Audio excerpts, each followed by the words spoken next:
ಒಂದು ವಿಶೇಷ ಶಾಲೆಯಲ್ಲಿ ಮನೋಜ್ ಎಂಬ ಬೌದ್ಧಿಕ ಅಸಮರ್ಥತೆಯುಳ್ಳ ವಿದ್ಯಾರ್ಥಿ ಓದುತ್ತಿದ್ದನು. ಅವನು ಓದಿನಲ್ಲಿ ಸ್ವಲ್ಪ ನಿಧಾನವಾಗಿದ್ದರೂ ಅವನಿಗೆ ಕ್ರೀಡೆ ಮತ್ತು ನೃತ್ಯ ತುಂಬಾ ಇಷ್ಟ.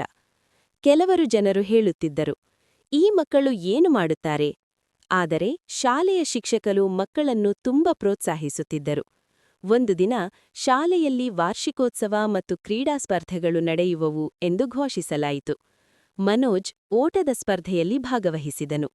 ಅವನ ಸ್ನೇಹಿತರು ನೃತ್ಯ ಮತ್ತು ಹಾಡಿನ ಕಾರ್ಯಕ್ರಮಗಳಲ್ಲಿ ಭಾಗವಹಿಸಿದರು. ಎಲ್ಲರೂ ತುಂಬ ಉತ್ಸಾಹದಿಂದ ಅಭ್ಯಾಸ ಮಾಡಿದರು. ವಾರ್ಷಿಕೋತ್ಸವದ ದಿನ ಬಂದಿತು. ಮನೋಜ್ ಓಟದಲ್ಲಿ ಮೊದಲ ಬಹುಮಾನ ಗೆದ್ದನು.